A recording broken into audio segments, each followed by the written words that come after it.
गौशाला के लिए रखा गया है। सबसे पहले तो एक बार गौ माता का जयकारा लगाएंगे, सभी ने लगाना है।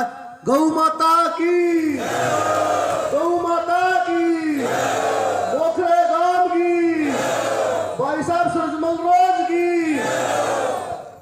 सभी बुजुर्गों, नौजवान साथियों, मेरी माता बहनों, आज हमारे भाई साहब सूरजमल रोज जो गौशाला में जमीन दान देने के लिए हमारे गांव में पहुंचे, इसके लिए हम हमारे गांव की तरफ से भाई साहब का सूरजमल रोज का तहे दिल से धन्यवाद करते हैं। अगर और भी जमीन आसपास में मिले तो गौशाला लेने का काम करे पूरे गांव के सहयोग से और दानी सज्जनों के सहयोग से। तो आप सभी से मैं ये बताना चाहता हूं कि और भी हमारे गांव में दानी सज्जन हैं, आगे आएंगे। आज ये प्रोग्राम सूरजमल जी हमारे बीच में आए हैं, इनका मान सम्मान और एक ये संदेश हम देने के लिए जो सभा रखी गई है, प्रोग्राम रखा गया है कि भाई पूरे गांव की ये जिम्मेवारी बनती है कि इस तरह के कार्य में सभी ने बढ़ चढ़कर भाग लेना चाहिए और सीख लेनी चाहिए कि अपनी नेक कमाई में से, ये वेदों में लिखा हुआ है कि भाई अपनी कमाई का 10% हिस्सा हमें ऐसे कार्यों में लगाना चाहिए जैसे गौशाला है या भाई देश हित में कोई कार्य हो तो उसमें 10% अपनी कमाई का हिस्सा लगाना चाहिए। तो आप भी इसे प्रेरित होकर के अपने नेक कमाई में से ये जो 2 एकड़ जमीन आपके हिस्से आई है, 2 तो हमारे सूरजमल जी ने दे दी है, बाकी 2 एकड़ है, उसके लिए आपने ये प्रण लेना पड़ेगा कि 14 तारीख को सकरात के रूप में जो उत्सव मनाया जा रहा है, उस दिन ये 2 एकड़ की पूंजी वहां पर पूरी करके भाई जो गौशाला की कमेटी है उसको सौंप दी जाए, ताकि ये जिससे जमीन खरीदी है उसको दे करके अपने नाम करवाई जाए। आप सभी का बहुत बहुत धन्यवाद होगा। से आई हुई मेरी बहू बेटियां और बहुत आदरणीय मेरे ग्रामवासियों, आप सबका इस उत्सव पर आने पर बहुत बहुत स्वागत करती हूँ, अभिनंदन करती हूँ और धन्यवाद करती हूँ कि आप आए और हमारा हौसला बढ़ाए। आज का दिन बहुत ही बढ़िया लगा। बढ़िया तो क्या, गौशाला का तो रोज ये साल चढ़ा है, बहुत ही बढ़िया चढ़ा। हर दिन कोई न कोई चेक आएगा, हर दिन कोई न कोई अच्छी बात मिलती। रोज साहब का था, रोज साहब के लिए मैं कहना चाहूँगी, अभी इन्होंने बताया था दरोगा साहब ने कि जो सर हमारे साधुराम थे उनका मुकाबला किया। एक हस्ती और भी ऐसी जिसको भामाशाह के नाम से जानते। भामाशाह एक ऐसे दानी थे, मतलब मेवाड़ पर जो महाराणा प्रताप का अपना राज था, उसका राज छीन लिया गया तो दर दर भटकना पड़ा, ना फौज रही, ना पैसा रहा, ना कोई उसके पास ठिकाना रहा, वो दर दर घूम रहा था। उस वक्त भामाशाह ने अपनी नेक कमाई सारी अर्पित करके महाराणा को ये कही कि सेना इकट्ठी करो और देश को जिताओ। वैसा एक भामाशाह आज हमारे सूरजमल रोज के रूप में ये जितनी बार आए, जितनी, मैं तो पहले जानती नहीं थी, अचानक एक दिन आए थे और कहीं गांव में मंदिर में होगा इनका, 2-4 इनको जानते थे, वो लेके आए, बोले जी सूरजमल रोज जी आए हैं, आओ जी आओ। इनको दिखाया, मगर इन्होंने भाई गौशाला देखी और बात की। इसके बाद फिर ये आए माउस को आए पैसा दिया, 1,05,000 तो एक दे दिए। फिर मैं लेके चली, मगर देखो आओ जी गौशाला दिखाऊंगी आपने। तो देखते वाले, हो मैडम ये तो बहन जी, ये तो कीचड़ में खड़ी गाय, आप ऐसा करो भरत करवा दो इसका भाई जितना पैसा लगेगा मैं आप दे दूंगा, भरत करवा दो। तो भरत तो हमने शुरू कर दिया। फिर मैं डर गई, भाई ये पॉलिटिशियन वादे कर जाते, फिर क्या पता ना दे रही इतने पैसे तो मेरे पास नहीं। भरत करवा दिया लगभग 1.5 लाख का, लेकिन ज़्यादा नहीं करवाया। ये फिर आ गए, थोड़े दिन के बाद फिर आए, देखा फिर दिखाया इनको, बोले ओ बहुत कंजूस बहन जी आप तो, ये अब भी नहीं चाह रहा गया, इसका और भरत कराओ और इस पर टाइल लगवा दो। भाई अब की बार तो मैं जी कितना बोल, जितना जी करे भाई यूँ तो खसूटना तो ठीक नहीं, लेकिन जितनी गौशाला की ज़रूरत है उतना रेत हमने बिछवाया, ईंटें लगवाई। इस बीच में इनके पास मैं चली गई। मैं कहने लगी, मैं इनसे मिल के आऊँगी और इनको एक सुझाव दूँगी अपने छोटे भाई छोटे बेटे की तरह। भाई इतना पैसा लगा रहा है, इससे अच्छे गेट बना दे। ये इतना 3-4 लाख तो रुपए लग जाएंगे इस पर, और 2-3 लाख और मिला दे तो गेट सड़क पर सूरजमल का पत्थर लगे और कितना बढ़िया होगा। ये थे नहीं, ये सुझाव दे के आ गए।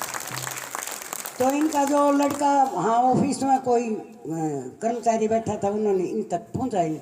इनका फोन आया, बहन जी छोड़ो ये सड़क पर, जमीन ले लो। पहले भी कही थी इन्हें, एक बार मैं उसको आए जमने वाले कि ये कोई ना कोई प्रबंध करो बहन जी, यहीं बात बूत करो, किसी से ज़मीन मिलती हो तो लो। मैंने ऐसे तो कही जाते हैं क्या बात। फिर दोबारा फिर कह दी। तीसरी बार मैं गई नहीं, इनको ये कहने अभी आप गेट बनवा लो। इनका फोन आया तुरंत, बहन जी किस पचड़े में पड़ गई, ये जो छोटी छोटी चीज़ें क्या मांग रही हो, ज़मीन देखो और मैं पूरी मदद करूँगा। वो हो गए कोई 15-20 दिन। उसके बाद फिर हम जा रहे थे ये इनविटेशन कार्ड बांटने, ये पहली 2 तारीख की बात होगी। तो इनका फ़ोन आया, बहन जी कहाँ हो। मैं कहा जी हम तो अब रोहतक ही आ रहे हैं, कोई ये निमंत्रण पत्र देने। बोले सारी टीम के साथ मेरे पास आ जाओ अभी। हम खुश तो हो गए, कुछ ना कुछ तो मिलेगा भाई। तो फटाफट पहुँचे। ये बोले कि यूँ करो, वो सरदार जी है ना आपके पड़ोस में ज़मीन वाला, उससे काउंसलिंग करके आओ, ज़मीन की बात करके आओ। मैं कहा वो तो जी हमने कर रखी है, लेकिन डरते नहीं बता रहे, कहीं कोई बिजकी मार दे या कदे गांव चंदा इतना ना दे और हम बयान ना दे आए और फिर अटक के खड़े जाएँ। बोले क्या बात है, 2 किले तो मैं करवाऊँगा, और बाकी तो मैं बात करूँ कि ऐसी दानवीरता देख के ये अपने नहीं, पिछले दिनों 31 गौशालाएँ बुला रखी थी इन्होंने, और उनको सबको काफ़ी मेरे ख्याल में 51 हज़ार या 31,000 रिश्ते का हर गौशाला को उस सम्मेलन में सबको सम्मानित किया। इतनी गौशाला को जो दे रहे हैं वो भामाशाह से कहाँ कम। अब जो बता रहे थे छाजूराम जी की, वो भिवानी जिले का अलगपुरे गांव के हैं, बहुत अच्छी तरह से जानती हूँ, रिश्तेदारी है हमारी। तो उनका भी ऐसा ही स्वभाव था और एक साधारण से परिवार से चले थे। वो इतने बड़े पहुँचे कि उनके मुकाबले का कोई दानी नहीं रहा। सर छोटू राम भी उनके पढ़ाए हुए हैं। उन्होंने जब देखा कि गांव का कोई भी गरीब बच्चा आ गया कलकत्ता में, तो उसको हर तरह से बिजनेस, पढ़ाई, किसी तरह की बात हो, वो जो है उन्होंने पूरी मदद की। आज मैं ये दोनों के दोनों तक में इनको दे रही हूँ।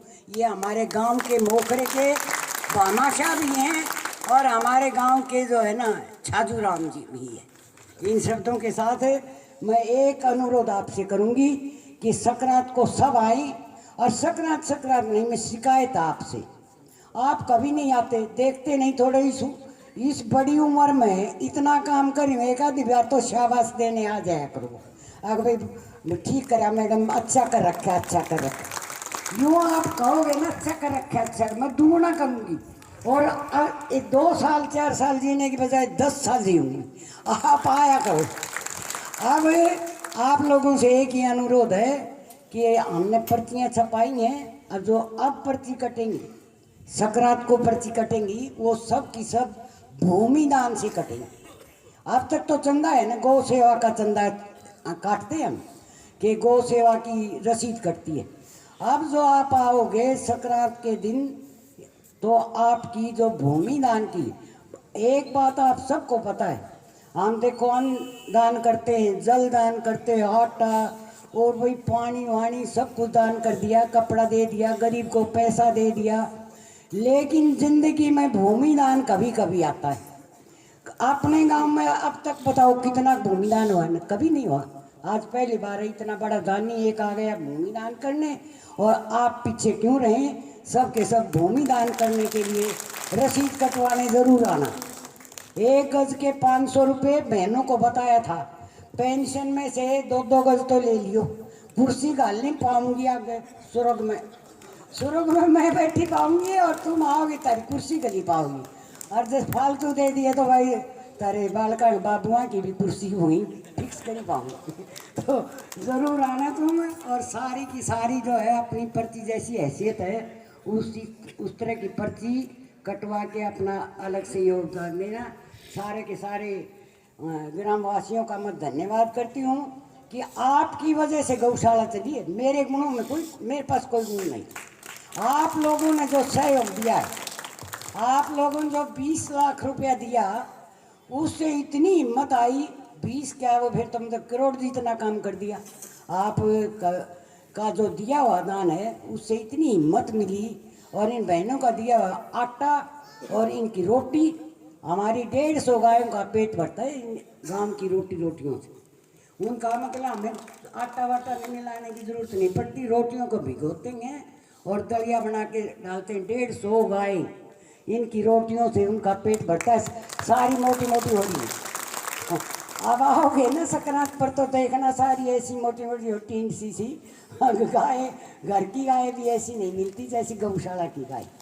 अब इन बातों की जो है ना, ज़्यादा मेरे को लंबे चौड़े भाषण तो आते नहीं, जो इतनी गई बात कहनी आई वो कह दी। और आपका बार बार धन्यवाद कर रही हूँ कि आपके सहयोग से मैं कामयाब हुई हूँ।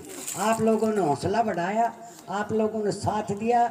ये जो पर्चियाँ गौशाला में कटी वो आपकी तो कटी थी, आप लोग कभी कोई 5100, कोई 1100, कोई 2100, जो चंदे के बाद जो गांव से पैसा आया उस पैसे से हमारा काम चला। हमारा घी तो 5-6 लाख का भी क्या था, 5 लाख में तो गौशाला का 1 महीना निकलता है। तो आप लोगों को बहुत बहुत धन्यवाद, बहुत बहुत आपके परिवार को आशीर्वाद। 1964 में इन्होंने ज्वाइन की थी अपनी सर्विस। इनकी क्वालिफिकेशन MA BEd है, NCC ऑफिसर रही हैं, और बैडमिंटन में 2nd पोजीशन इनकी रही है ऑल ओवर इंडिया में। मेडलिस्ट रही है हरियाणा में नंबर 1 पर। गौशाला की का ये जो पदभार इन्होंने संभाला, ये 28 जनवरी 2022 को संभाला है।